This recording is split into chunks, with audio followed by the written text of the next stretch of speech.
안녕하세요. 오늘도 여러분께 작은 지혜 한 조각 더하는 느낌 한 조각입니다.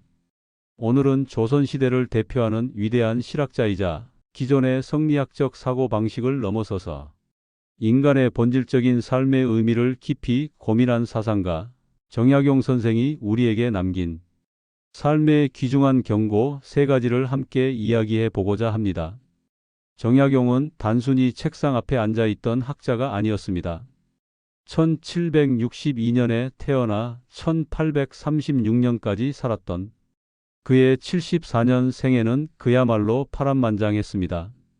그는 민초들의 고통을 가슴 깊이 이해하고 공감했으며 부패하고 타락한 권력 앞에서도 꿋꿋이 바른 목소리를 내었던 청렴한 관리였습니다.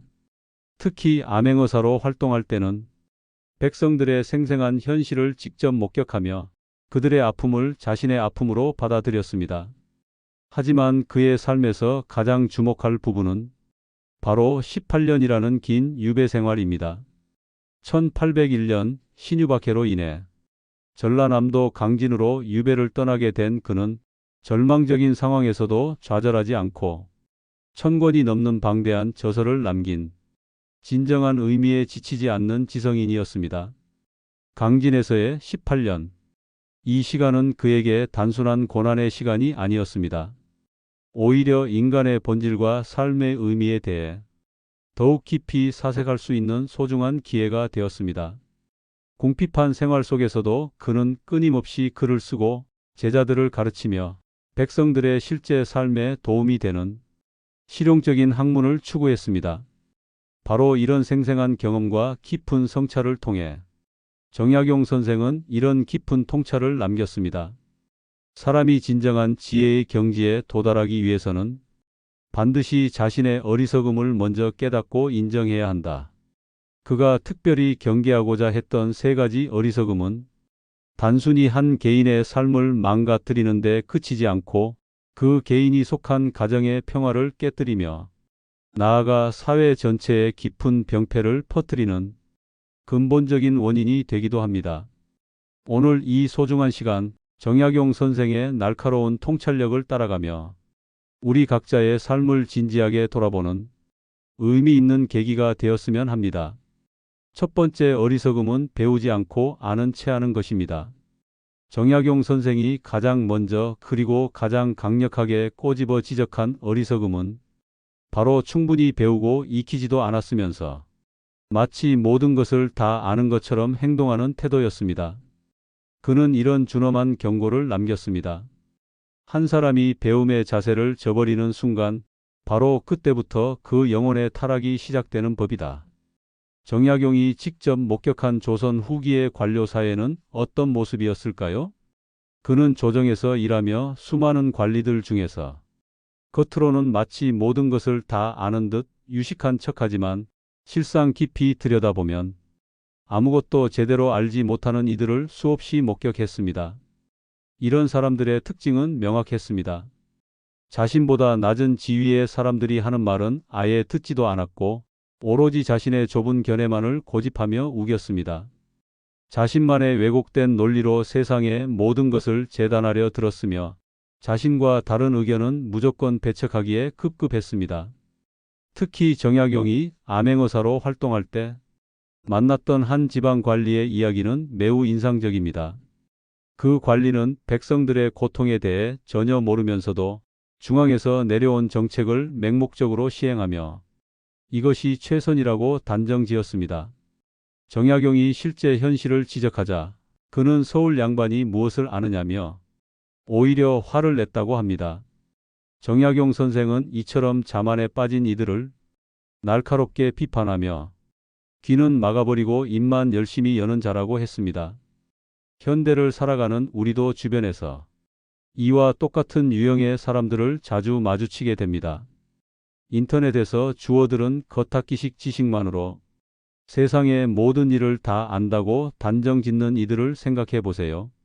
몇 분짜리 유튜브 영상 하나를 보고는 그 분야의 전문가가 된 것처럼 행동하는 사람들, 실제 경험이나 깊은 고민 없이도 남에게 거침없이 조언을 내뱉는 사람들을 우리는 매일 만나고 있습니다. 더 심각한 것은 끊임없는 배움보다는 자신의 자존심을 지키는 것을 더 중요하게 여기는 그릇된 태도입니다. 내가 틀렸을 리 없다는 생각에 사로잡혀 새로운 정보나 다른 관점을 받아들이는 것을 거부하는 모습을 우리는 얼마나 자주 목격하고 있습니까? 특히 우리가 살아가는 현대의 정보화 시대에는 오히려 더욱 겸손한 학습자의 자세가 절실히 필요합니다. 넘쳐나는 정보의 홍수 속에서 자칫 잘못된 자기 확신에 빠지기가 더욱 쉬워졌으며 피상적인 정보만 늘어날 뿐 진정한 의미에 깊이 있는 공부는 오히려 더 멀어지게 되는 경우가 빈번해졌습니다. 예를 들어 코로나19 팬데믹 기간 동안 우리는 수많은 전문가들을 목격했습니다.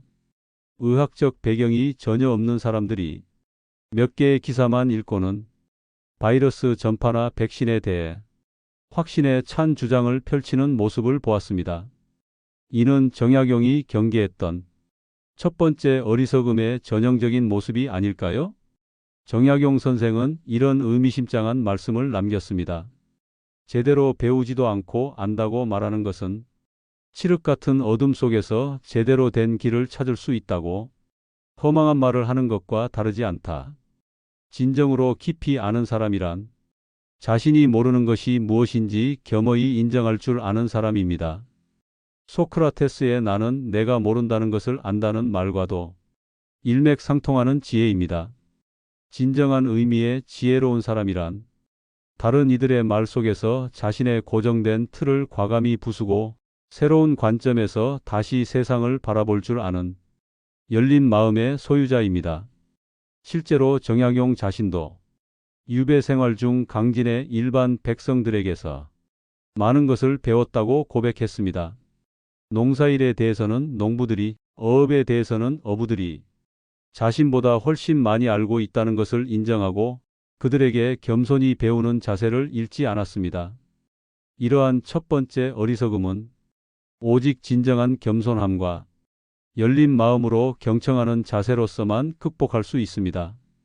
두 번째 어리석음은 형식에만 집착하는 삶입니다. 정약용 선생은 유교적 문화의 중요성을 깊이 인정하면서도 그 문화의 겉껍질인 허상에만 사로잡혀 살아가는 것을 가장 위험하고 경계해야 할 위선이라고 날카롭게 지적했습니다. 예란 반드시 사람의 진실된 마음에서 자연스럽게 비롯되어야 하는 것이니 진심 어린 마음이 빠진 채 형식만을 좇는 것은 오히려 해악이 된다. 당시 조선 후기의 사회는 유교적 예법과 형식을 지나치게 강조하는 풍조가 만연했습니다. 사람의 진정성 있는 마음은 뒷전이고 오로지 겉으로 보이는 절차와 격식만을 더욱 중시했으며 의례적인 형식이 사람의 진심보다 우선시되는 왜곡된 문화가 사회 전반에 깊이 뿌리내리고 있었습니다. 예를 들어 부모님이 돌아가셨을 때의 상례를 살펴보면 이런 문제점이 명확히 드러납니다.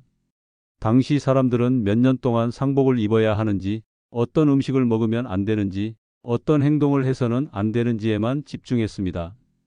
정작 돌아가신 부모님을 진심으로 그리워하고 애도하는 마음보다는 남들이 보기에 효자다운 모습을 보이는 것에만 신경을 썼던 것입니다. 정약용 선생은 이처럼 본질이 사라진 시대를 향해 깊은 한숨을 내쉬며 이제는 텅 빈 형식만 남고 진정한 마음은 완전히 사라져 버렸다고 가슴 아파하며 탄식했습니다. 그는 절친한 벗에게 보낸 편지에서도 이런 깊은 통찰을 전했습니다. 장례의식이란 단순히 돌아가신 분을 위한 것이 아니라 살아남은 자들이 자신의 마음을 올바로 정리하고 진정한 애도를 표현하기 위한 것이다. 실제로 정약용은 자신의 형들이 천주교도라는 이유로 죽임을 당했을 때 사회적 시선 때문에 제대로 애도조차 할 수 없었던 아픈 경험이 있습니다. 당시 사회는 천주교도의 가족이라는 낙인 때문에 그의 진정한 슬픔보다는 체면과 형식을 더 중요하게 여겼습니다.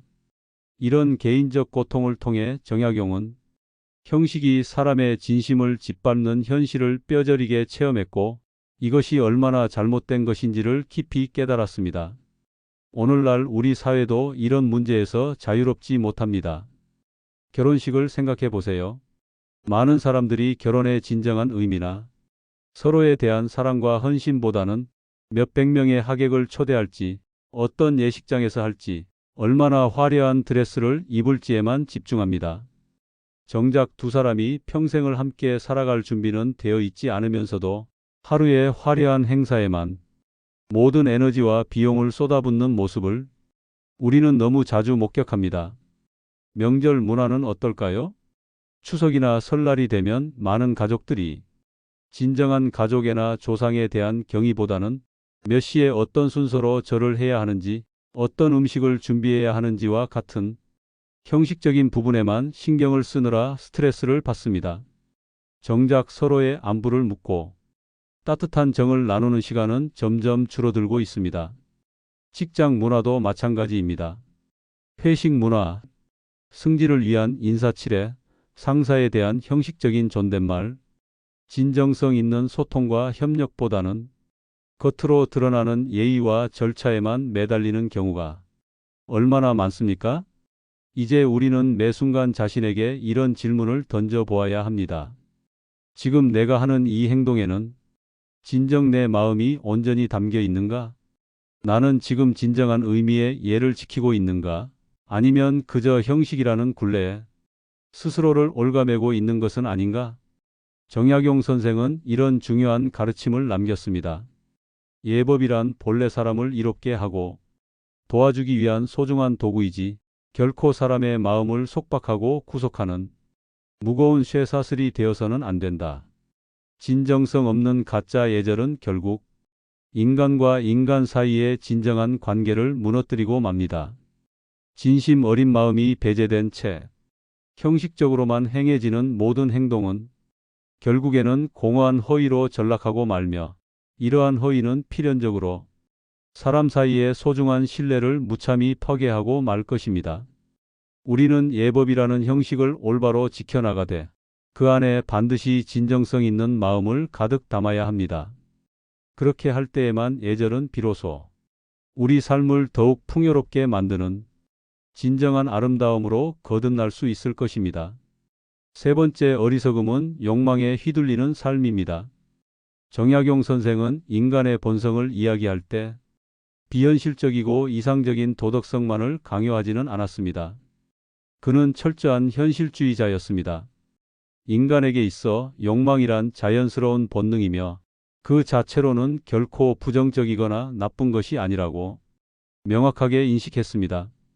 진정한 문제는 자신의 욕망을 현명하게 다스리고 절제할 줄 모를 때 발생하게 됩니다. 그는 이런 심오한 통찰을 남겼습니다. 사람은 건강한 욕망이 있어야 활기차게 살아갈 수 있다. 그러나 그 욕망의 노예가 되어 지배당하는 자는 결국 자신의 본질을 완전히 잃고 말 것이다. 정약용은 욕망을 물에 비유하기도 했습니다. 물은 우리에게 꼭 필요한 존재입니다. 물이 없으면 우리는 살 수 없습니다. 하지만 그 물이 넘쳐서 홍수가 되면 모든 것을 파괴하고 맙니다. 욕망도 마찬가지입니다. 적절한 욕망은 우리 삶의 원동력이 되지만 통제되지 않은 욕망은 삶을 파괴하는 독이 됩니다.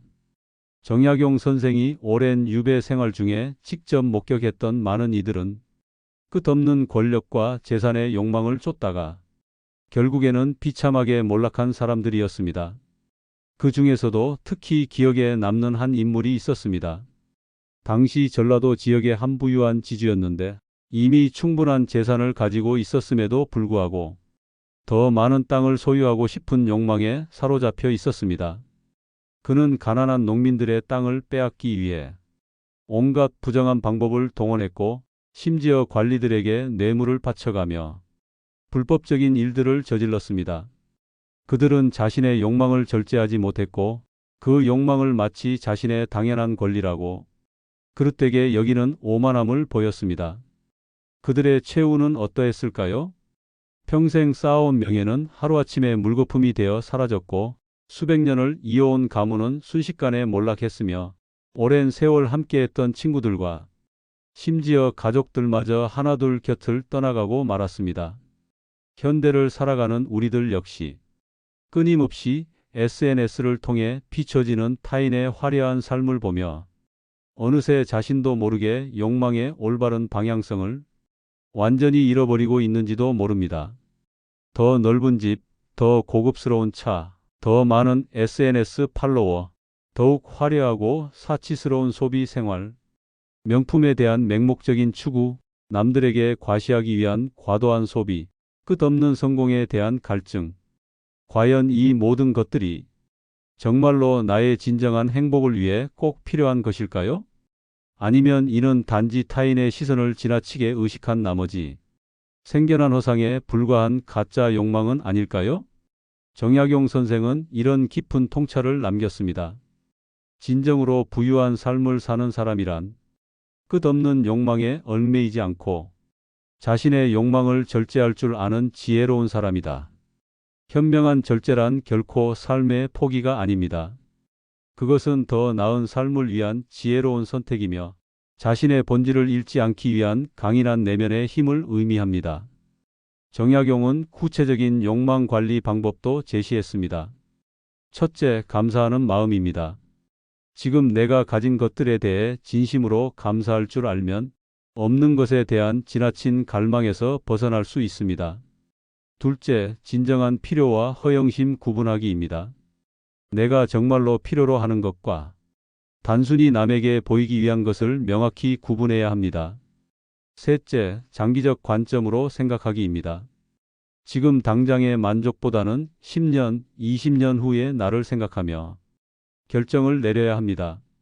욕망이란 마치 세찬 바람처럼 불어닥치기 마련입니다. 그 거센 바람에 휘둘려 자신을 잃을 것인가? 아니면 그 바람을 지혜롭게 활용하여 올바른 방향으로 나아갈 것인가는 오로지 우리 각자의 분별력이 만들어내는 중요한 차이가 될 것입니다. 바로 이것이 정약용 선생이 우리에게 전하고자 했던 세 번째 어리석음을 현명하게 극복해 나가는 길입니다. 지금까지 함께 살펴본 세 가지 어리석음을 다시 한번 정리해 보도록 하겠습니다. 첫째, 겸손한 배움의 자세를 잃고 얄팍한 지식으로 아는 체하는 어리석은 태도. 둘째, 진정성 있는 마음은 사라진 채 공허한 형식에만 집착하는 삶의 자세. 셋째, 분별력 없이 맹목적인 욕망에 휘둘려 자신의 본질을 잃어가는 삶의 방향. 이러한 세 가지 어리석음은 결코 먼 옛날 이야기도 남의 이야기도 아닙니다. 바로 우리 모두의 일상 속에 깊숙이 숨어 있는 어두운 그림자와도 같은 것입니다. 흥미롭게도 이 세 가지 어리석음은 서로 밀접하게 연결되어 있습니다. 배우지 않고 아는 체하는 사람은 형식에만 매달리기 쉽습니다. 진정한 공부를 하지 않았기 때문에 겉으로 드러나는 것으로만 자신을 평가받고 싶어 하기 때문입니다. 또한 형식에만 집착하는 사람은 욕망을 올바로 다스리기 어렵습니다. 진정성이 없기 때문에 자신의 내면을 제대로 들여다볼 수 없고 따라서 자신의 욕망이 올바른 것인지 그릇된 것인지 판단할 능력을 잃게 됩니다. 반대로 욕망에 휘둘리는 사람은 배움의 자세를 잃기 쉽습니다. 당장의 욕구 충족에만 관심이 있기 때문에 겸손하게 자신을 돌아보는 시간조차 갖지 않게 됩니다. 이처럼 이 세 가지 어리석음은 하나가 다른 두 가지를 불러오며 악순환을 만들어냅니다. 겸손한 배움 없이 아는 체하면 형식에 집착하게 되고 형식에 집착하면 욕망에 휘둘리기 쉬워지며 욕망에 빠진 사람은 다시 배움을 멀리하게 되는 것입니다. 우리는 이 순환 고리를 어디서 끊어야 할까요? 그 출발점은 진정한 성찰입니다. 내가 지금 아는 것이 과연 온전한 알민지, 내가 집착하고 있는 것이 진짜 나를 위한 길인지, 내 욕망이 정말 나의 본질에서 비롯된 것인지 스스로에게 끊임없이 질문을 던져야 합니다. 그리고 이 질문에 대한 답은 더 많은 배움 속에, 더 깊은 진심 속에, 더 차분한 절제 속에 담겨 있습니다. 진실한 배움을 통해 겉모습이 아닌 본질을 보고 진심으로 삶을 대하며 형식이 아닌 내용에 집중하고 욕망을 다스려 자신의 중심을 잃지 않는 삶. 바로 그것이 이 세 가지 어리석음을 벗어나는 지혜로운 길입니다. 오늘 우리가 살펴본 이야기들이 조금이나마 마음속 울림이 되었다면 당신의 하루가 더 단단하고 깊은 삶을 향해 나아가는 한 걸음이 되기를 바랍니다. 감사합니다. 지금까지 느낌 한 조각이었습니다. 다시 반복해서 들어보시겠습니다. 오늘은 조선시대를 대표하는 위대한 실학자이자 기존의 성리학적 사고방식을 넘어서서 인간의 본질적인 삶의 의미를 깊이 고민한 사상가 정약용 선생이 우리에게 남긴 삶의 귀중한 경고 세 가지를 함께 이야기해 보고자 합니다. 정약용은 단순히 책상 앞에 앉아 있던 학자가 아니었습니다. 1762년에 태어나 1836년까지 살았던 그의 74년 생애는 그야말로 파란만장했습니다.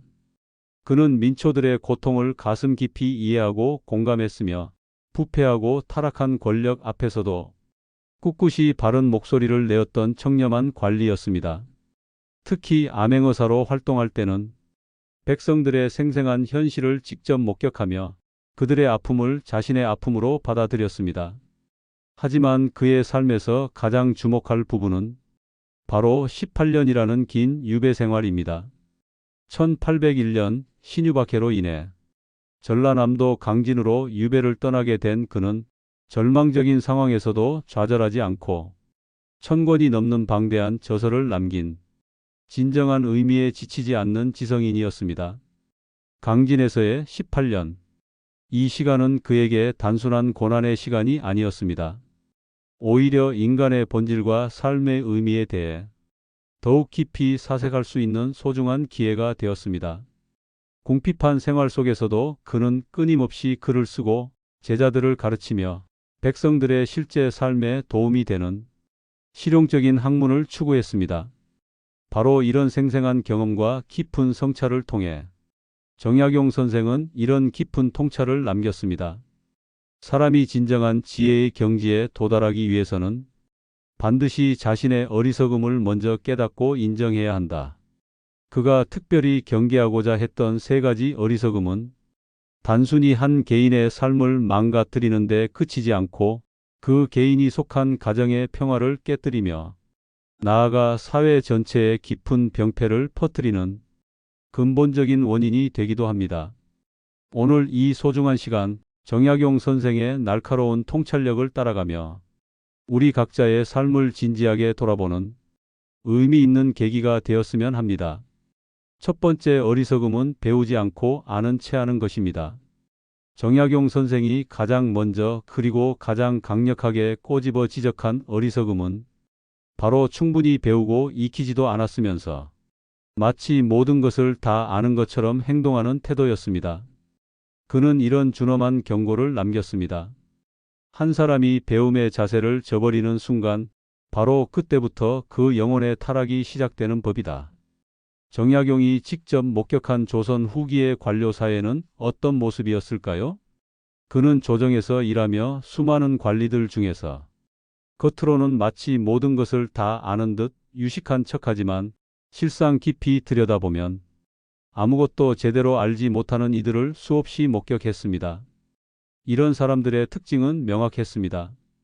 자신보다 낮은 지위의 사람들이 하는 말은 아예 듣지도 않았고 오로지 자신의 좁은 견해만을 고집하며 우겼습니다. 자신만의 왜곡된 논리로 세상의 모든 것을 재단하려 들었으며 자신과 다른 의견은 무조건 배척하기에 급급했습니다. 특히 정약용이 암행어사로 활동할 때 만났던 한 지방 관리의 이야기는 매우 인상적입니다. 그 관리는 백성들의 고통에 대해 전혀 모르면서도 중앙에서 내려온 정책을 맹목적으로 시행하며 이것이 최선이라고 단정지었습니다. 정약용이 실제 현실을 지적하자 그는 서울 양반이 무엇을 아느냐며 오히려 화를 냈다고 합니다. 정약용 선생은 이처럼 자만에 빠진 이들을 날카롭게 비판하며 귀는 막아버리고 입만 열심히 여는 자라고 했습니다. 현대를 살아가는 우리도 주변에서 이와 똑같은 유형의 사람들을 자주 마주치게 됩니다. 인터넷에서 주워들은 겉핥기식 지식만으로 세상의 모든 일을 다 안다고 단정 짓는 이들을 생각해 보세요. 몇 분짜리 유튜브 영상 하나를 보고는 그 분야의 전문가가 된 것처럼 행동하는 사람들, 실제 경험이나 깊은 고민 없이도 남에게 거침없이 조언을 내뱉는 사람들을 우리는 매일 만나고 있습니다. 더 심각한 것은 끊임없는 배움보다는 자신의 자존심을 지키는 것을 더 중요하게 여기는 그릇된 태도입니다. 내가 틀렸을 리 없다는 생각에 사로잡혀 새로운 정보나 다른 관점을 받아들이는 것을 거부하는 모습을 우리는 얼마나 자주 목격하고 있습니까? 특히 우리가 살아가는 현대의 정보화 시대에는 오히려 더욱 겸손한 학습자의 자세가 절실히 필요합니다. 넘쳐나는 정보의 홍수 속에서 자칫 잘못된 자기 확신에 빠지기가 더욱 쉬워졌으며 피상적인 정보만 늘어날 뿐 진정한 의미의 깊이 있는 공부는 오히려 더 멀어지게 되는 경우가 빈번해졌습니다. 예를 들어 코로나19 팬데믹 기간 동안 우리는 수많은 전문가들을 목격했습니다. 의학적 배경이 전혀 없는 사람들이 몇 개의 기사만 읽고는 바이러스 전파나 백신에 대해 확신에 찬 주장을 펼치는 모습을 보았습니다.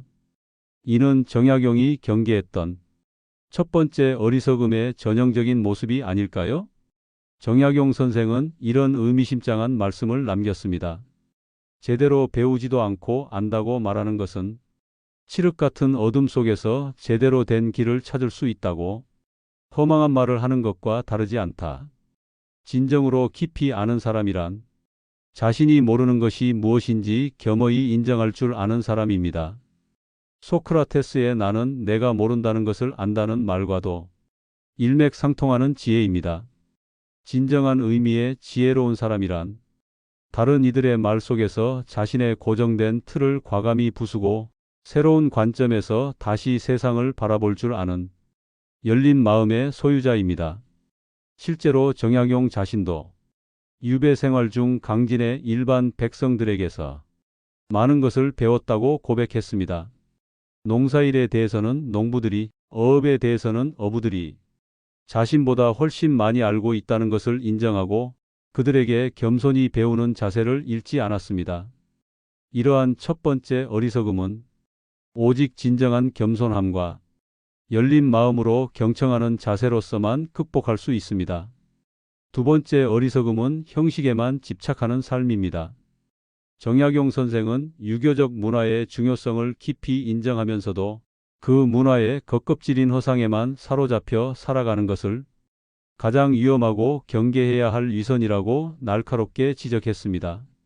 예란 반드시 사람의 진실된 마음에서 자연스럽게 비롯되어야 하는 것이니 진심 어린 마음이 빠진 채 형식만을 좇는 것은 오히려 해악이 된다.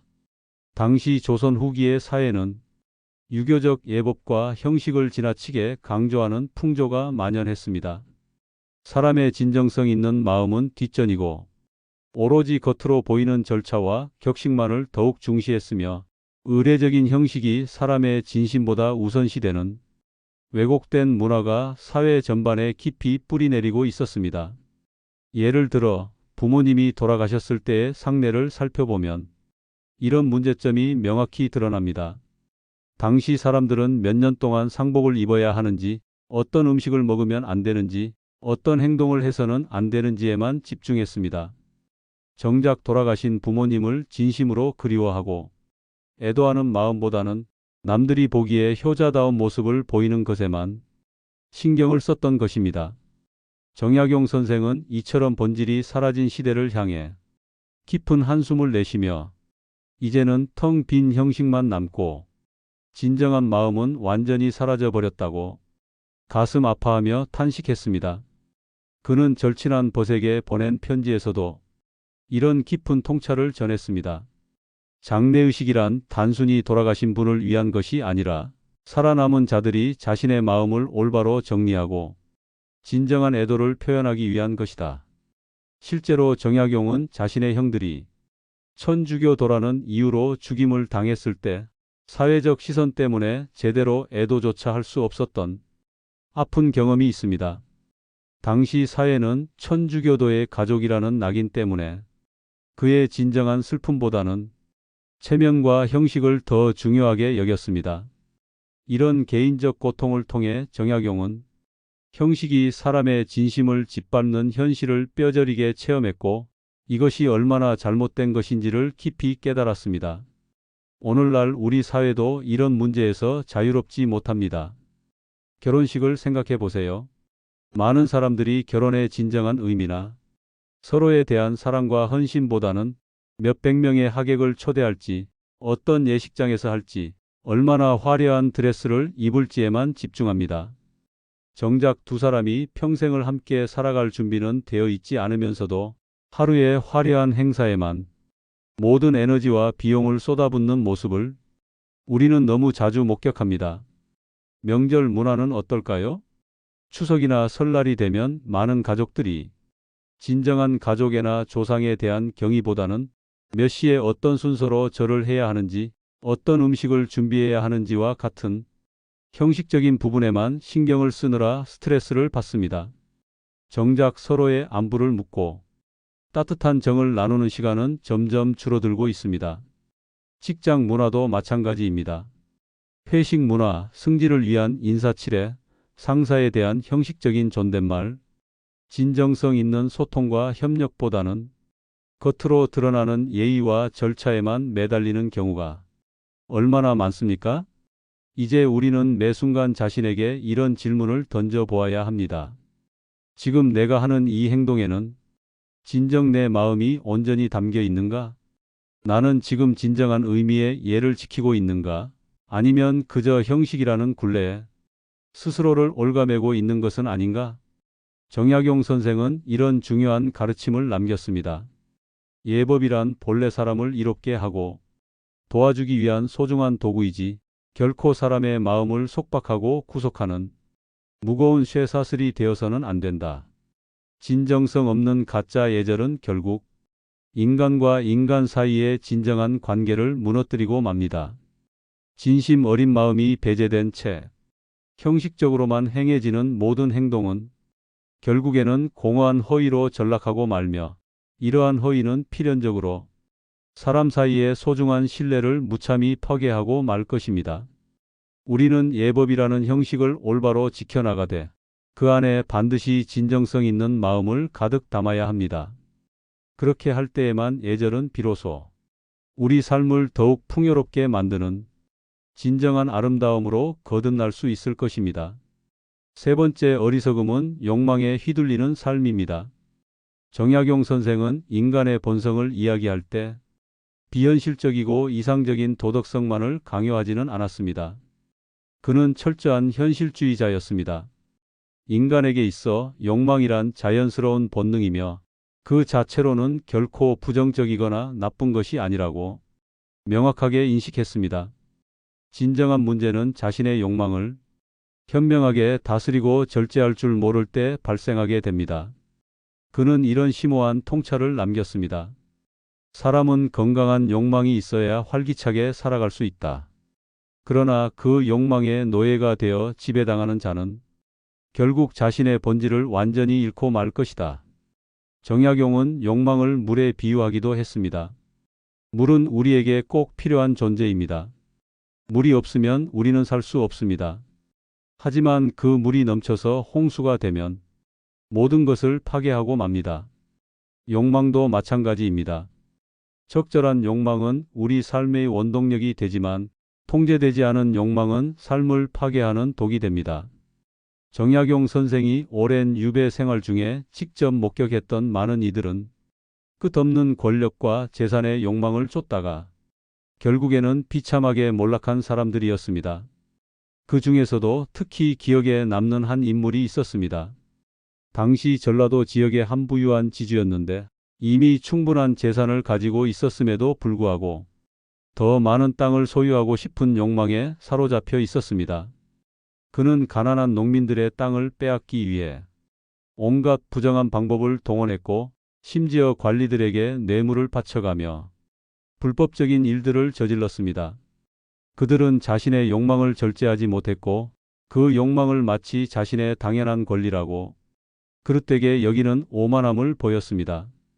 그들의 최후는 어떠했을까요? 평생 쌓아온 명예는 하루아침에 물거품이 되어 사라졌고 수백 년을 이어온 가문은 순식간에 몰락했으며 오랜 세월 함께했던 친구들과 심지어 가족들마저 하나둘 곁을 떠나가고 말았습니다.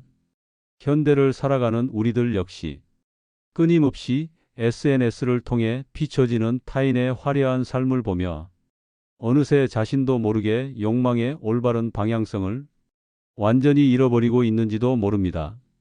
더 넓은 집, 더 고급스러운 차, 더 많은 SNS 팔로워, 더욱 화려하고 사치스러운 소비 생활, 명품에 대한 맹목적인 추구, 남들에게 과시하기 위한 과도한 소비, 끝없는 성공에 대한 갈증.